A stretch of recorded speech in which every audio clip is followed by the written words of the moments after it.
வணக்கம் நண்பர்களே. அணு முதல் அண்டம் வரை இருக்கக்கூடிய எல்லாத்தையும் நிர்ணயிக்கக்கூடிய சிவசக்தி தத்துவத்தை பத்தி தான் இந்த வீடியோல பார்க்க போறோம். ஸோ ஃபர்ஸ்ட் நம்ம ஒரு எடுத்துக்காட்டோட நம்ம பார்ப்போம். உங்க கையில நான் ஒரு மீட்டர் ஸ்கேல் கொடுக்குறேன். இந்தியா கேட்ல இருந்து ரெட் ஃபோர்ட் வரைக்கும் இருக்கக்கூடிய இடைவெளியை நீங்க அந்த 1 மீட்டர் ஸ்கேல வச்சு மெஷர் பண்ணணும்னு சொல்றேன். ஃபார் எக்ஸாம்பிள் இந்த இடைவெளி பாத்தீங்கன்னா நீங்க ஒரு 10 கிலோமீட்டர் அப்படின்னு வச்சுக்கோங்களேன். ஃபார் எக்ஸாம்பிள் இப்ப ஈரோட்ல இருந்து வேற ஒரு திண்டல் மலை கோயில் வரைக்கும் நான் மெஷர் பண்ண சொல்றேன் இந்த 10 metre scale. For example 10 kilometre டிஸ்டன்ஸை உங்களை 1 மீட்டர் ஸ்கேல வச்சு மெஷர் பண்ற சொல்றேன் அப்படி வச்சுக்கோ. இது பாசிபிளா அப்படின்னு கேட்டா நீங்க யோசிச்சு பாசிபிள்னு சொல்லலாம், இல்ல பாசிபிள் இல்லைன்னு சொல்லலாம். பட் ஆனா இது கண்டிப்பா பாசிபிள் தான். அந்த ஸ்கேல இந்த இடைவெளிக்கு நடுவில் நீங்க 1,00,000 தடவை வச்சுட்டீங்க அப்படின்னா அது அந்த டிஸ்டன்ஸ் மெஷர் ஆயிடும். கடினமான விஷயம் தான், பட் பாசிபிள் தான்.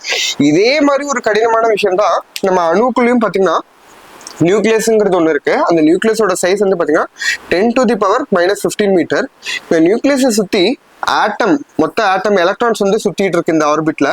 இந்த மொத்த ஆட்டமோட சைஸ் பாத்தீங்கன்னா 10⁻⁻10 மீட்டர். இது பாத்தீங்கன்னா இந்த நியூக்ளியஸ்ங்கிறது அந்த 1 மீட்டர் ஸ்கேல் அளவோட சைஸ் தான். பட் ஆனா இந்த ஆட்டம், மொத்த ஆட்டம்ங்கிறது பாத்தீங்கன்னா அந்த 10 கிலோமீட்டர் டிஸ்டன்ஸ் இருக்கக்கூடிய இடைவெளி மாதிரி. ஸோ இப்போ இந்த 10 கிலோமீட்டர் டிஸ்டன்ஸ் ஒரு காலி இடம்னு வச்சுக்கோங்க. அதனுடைய நடுவில் ஒரு மீட்டர் ஸ்கேல மட்டும் வச்சுட்டேன். இப்போ மேல இருந்து பாக்குற நீங்க அது காலி இடம் அப்படின்னு சொல்லுவீங்களா, இல்ல 1 மீட்டர் ஸ்கேல்னு சொல்லுவீங்களா? காலி இடம் தான் சொல்லுவீங்க.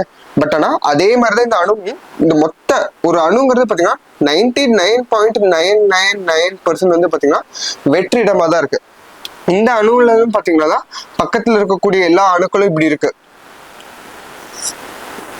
இந்த அணுக்கள்லயும் நியூக்ளியஸ் இருக்கு. பட் ஆனா இந்த அணுக்கும் இன்னொரு அணுக்கும் இவ்வளவு பெரிய இடைவெளி பாத்தீங்க அப்படின்னா எல்லாமே காலி இடமாக தான் இருக்கு. இந்த காலி இடம் தான் பாத்தீங்கன்னா சிவா களம்.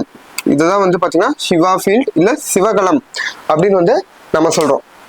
நம்ம காலி இடம் அப்படின்னு நம்ம புரிஞ்சுக்கிறது பாத்தீங்கன்னா நம்ம மைண்டால தான் காலி இடம் புரிஞ்சுக்கிறோம். அது காலி இடம் கிடையாது. இப்ப நம்ம சுத்தி இருக்க இடக்கூடிய, இப்ப என்ன சுத்தி இருக்கக்கூடிய இந்த இடம்லாம் பாத்தீங்கன்னா காலியா தான் இருக்கு.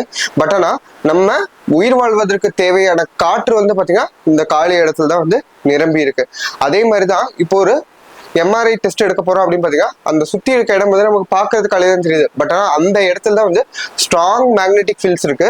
நம்ம உடல்ல இருக்கக்கூடிய உறுப்புகள்ல என்னென்ன இருக்கு அப்படிங்கறது கிராஸ் செக்ஷன்ல நம்ம அந்த மேக்னெட்டிக் ஃபீல்ட்னால தான் பார்க்க முடியுது.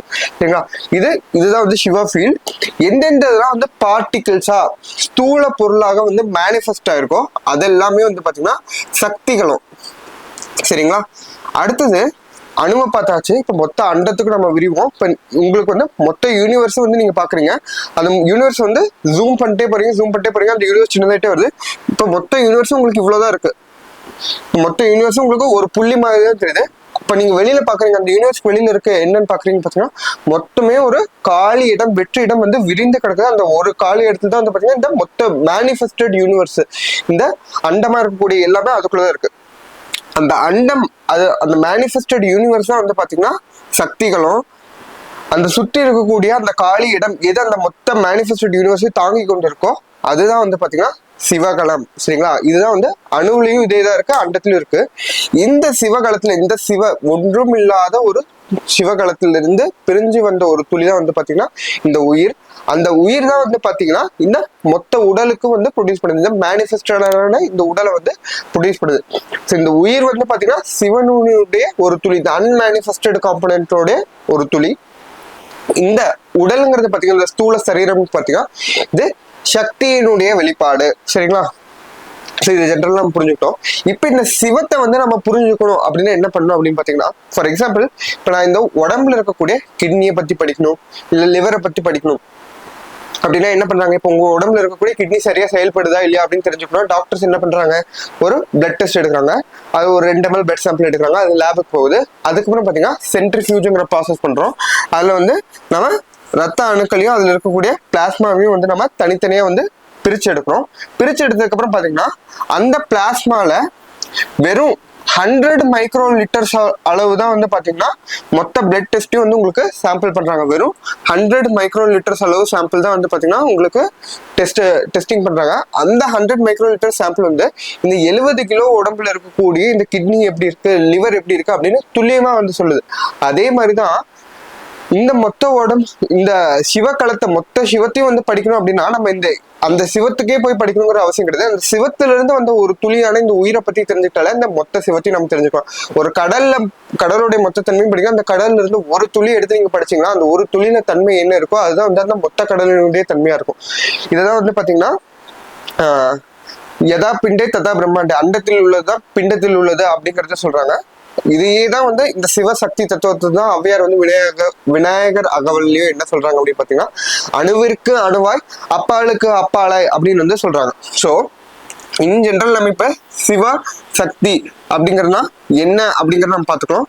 ஸோ ஆல்ரெடி நான் உங்களுக்கு சொல்லியிருந்தேன், இந்த யூனிவர்ஸ்ல இருக்க விரிஞ்சு போகும்போது அதை சுத்தி இருக்கக்கூடிய காலி இடம் வந்து பாத்தீங்கன்னா சிவகலம். இந்த மொத்த யூனிவர்ஸுமே வந்து பாத்தீங்கன்னா சக்திகளும். அதே மாதிரி ஒரு அணுவில் எடுத்துக்கிட்டீங்கன்னா அந்த அணுவில் இருக்கக்கூடிய சுத்தி இருக்கக்கூடிய காலி இடம் வந்து பாத்தீங்கன்னா சிவகலம். அது அந்த அணுவா இருக்கக்கூடியது. இப்ப இந்த உடலா உங்களுக்கு தெரியறது வந்து பாத்தீங்கன்னா 99.9% வெற்றிடம் இருக்கக்கூடியதான். பட் இந்த உங்களுக்கு அணுவா இந்த உடலா வந்து தெரியுது. இதுதான் வந்து சக்திகளும். அதே மாதிரிதான் உயிர் வந்து சிவத்தினுடையது, இந்த உடலா இருக்கக்கூடியது வந்து சக்தியினுடையது. அதே மாதிரி பாத்தீங்கன்னா சாங்கிய தத்துவத்துல புருஷா அப்படின்னு சொல்லக்கூடியதும் வந்து பாத்தீங்கன்னா அது சிவ தத்துவம். பிராகிருதி அப்படின்னு சொல்லக்கூடிய இந்த கிரியேஷனுங்கிறது வந்து பாத்தீங்கன்னா சக்திகளும். அதே காஷ்மீர சைவத்துல எடுத்துக்கிட்டீங்கன்னா அப்படின்னா பர தத்துவம் அப்படின்னு சொல்லக்கூடிய பரா தத்துவமும் அதுதான். பராபரா அந்த ரெண்டு தத்துவமும் பாத்தீங்கன்னா சக்திகளம். இந்த சிவகலம் தான் வந்து பாத்தீங்கன்னா ஸ்டாட்டிக் எனர்ஜி. இந்த சக்திகளம் வந்து பாத்தீங்கன்னா டைனமிக் எனர்ஜி. சிவகலம் அப்படிங்கிறது ஒரு ஸ்டேபிளா இருக்கக்கூடிய, சக்திகளம் அப்படிங்கிறது எப்பொழுதுமே ஒரு மாற்றத்திலேயே இருக்கக்கூடியது, எப்பொழுதுமே ஒரு இயக்கத்திலேயே இருந்து கொண்டு இருக்கக்கூடியது. இந்த சிவ தத்துவங்கிறது தான் பாத்தீங்கன்னா பொட்டன்ஷியல் எனர்ஜி. இந்த சக்தி தத்துவங்கிறது தான் கைனெட்டிக் எனர்ஜிங்கிறது. இப்போ பொட்டன்ஷியல் எனர்ஜினா இப்போ ஒரு டேம் இருக்கு அப்படின்னு பாத்தீங்கன்னா அதுல பல லிட்டர் கணக்கான தண்ணி வந்து அந்த டேம்ல வந்து ஸ்டோர் ஆயிருக்கும். பட் ஆனா அது மேல இருந்து பார்க்கும்போது எந்த அசைவுமே இல்லாம ஒரே டேமா இருக்கும். பட் ஆனா அதை நீங்க டேமை திறந்து வச்சீங்கன்னா அதே டேம்ல இருக்கக்கூடிய தண்ணி தான் வந்து பாத்தீங்கன்னா ஆறாகவும் மாறுது, அதாவது ஏரியாவும் மாறுது, குளமாகவும் மாறுது, வயலுக்குள்ளேயும் போகுது. வயலுக்குள்ள இருந்து பல உயிர்கள் செழிக்கிறதுக்கும் வந்து வசதியா இருக்கு, பல செடிகள் வரத்துக்கு வசதியா இருக்கு. அதே தான் வந்து நமக்கு உணவாகவும் மாறுது, அதே தான் போய் கடலையும் கலக்குது. அந்த மாதிரி பல வகையான மேனிஃபெஸ்டேஷன். அந்த ஒரு டேமுக்குள்ள இருக்கக்கூடிய அசையான நிலையற்ற அந்த தண்ணி, அந்த பொட்டன்ஷியல் எனர்ஜி, அது வந்து பாத்தீங்கன்னா அந்த எனர்ஜி வந்து உங்களுக்கு யூஸ் ஆகல. பட் ஆனா அது நீங்க திறந்து விட்டானே பாத்தீங்கன்னா அதுல இருந்து நம்ம எலக்ட்ரிசிட்டி கூட எடுத்துக்கலாம். அந்த கைனெட்டிக் எனர்ஜி வந்து எலக்ட்ரிசிட்டி எடுத்துக்கலாம். ஸோ இந்த கைனெட்டிக் எனர்ஜி தான் வந்து பாத்தீங்கன்னா சக்தி தத்துவம். அந்த பொட்டன்ஷியல் எனர்ஜி ஸ்டாட்டிக்கா இருக்கக்கூடிய எனர்ஜி தான் வந்து பாத்தீங்கன்னா சிவ தத்துவம். அடுத்து ரொம்ப ரொம்ப முக்கியமான விஷயம் என்னன்னா டிசையர், அதாவது ஆசைகளை கடந்த தன்மை, அதுதான் வந்து பாத்தீங்கன்னா சிவ தத்துவம். எல்லா ஆசைகளும் வந்து பாத்தீங்கன்னா சக்தி தத்துவம். அது மட்டும் இல்லாம ஆசைகளை துறக்க வேண்டும் அப்படிங்கக்கூடிய இன்டென்ஸான ஒரு ஆசை, எனக்கு ஆசையே இருக்கக்கூடாது, நான் ஆசைகளை துறக்கணும், நான் துறவி ஆகணும் அப்படின்னு நினைக்கக்கூடியதும் ஒரு பெரிய பெரிய ஆசைதான். அதுவும் வந்து பாத்தீங்கன்னா சக்தி தத்துவம் தான்.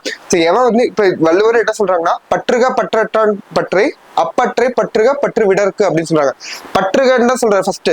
யார் வந்து பற்றற்றான், இந்த கடவுளுக்கு வந்து இந்த ஆசைகளோட தன்மை வந்து கடந்தவர், வேண்டுதல் வேண்டாமை இலான் அப்படின்னு சொல்றாங்க. அந்த தன்மை இருக்கவங்களுடைய பற்றை வந்து நீங்க போய் பற்றிக்கோங்க, அப்பதான் வந்து உங்களுடைய பற்று விட முடியும். டிசையர்ஸை வந்து நீங்க எல்லாத்தையும் இந்த கடவுளை வந்து நம்ம போய் சேரணும் அப்படிங்கிறது டிசைர்ஸ். இந்த உண்மையை தெரிஞ்சுக்கணுங்கிறது ஒரு டிசைர்ஸ். முக்தி அடையணுங்கிறது ஒரு டிசைர். இந்த டிசைர் வந்து நம்ம ஸ்ட்ராங்கா வந்து பிடிச்சிட்டாதான் அந்த ஆசைகளை கடந்த நிலைக்கு போக முடியும். அதை விட்டுட்டு நான் ஆசைகளை கடக்கணும், ஆசைகளை துறக்கணும் அப்படிங்கிறதே வந்து ஒரு பெரிய ஒரு ஆசைதான். அந்த ஆசையை வந்து உங்களுக்கு இந்த ஆசைகள் கடந்த நிலையை அடையிறதுக்கு வந்து பெரிய ஒரு தடைக்கல்லா இருக்கும். இந்த வீடியோ வந்து எனக்கு ரொம்ப ஒரு பிடித்தமான வீடியோ. இதை எக்ஸ்பிளைன் பண்றது வந்து நான் ரொம்ப சிறப்பாக எக்ஸ்பிளைன் பண்ணியிருக்கேன், நான் நம்புறேன். அப்படி இருந்துச்சு அப்படின்னு நீங்களும் நினைச்சீங்க அப்படின்னா இந்த வீடியோக்கு ஒரு லைக் கொடுங்க. இதே மாதிரி பல தகவல்கள் தெரிஞ்சுக்கணும். அடுத்த வீடியோல வந்து பாத்தீங்கன்னா சிவ யோகம் அப்படின்னா என்னன்னு சொல்றேன். இந்த மாதிரி தகவல்கள் தெரிஞ்சுக்கணும் அப்படின்னீங்கன்னா இந்த சேனலை வந்து நீங்க சப்ஸ்கிரைப் பண்ணுங்க. இதே மாதிரி வேறொரு பயனுள்ள வீடியோவோட உங்களை வந்து சந்திக்கிறேன். அதுவரை உங்களிடமிருந்து விடைபெறுவது உங்கள் மருத்துவர் அரவிந்த். உங்கள் நலவாழ்விற்கான மண் தொண்டன். மெய் வழி வாழ்க.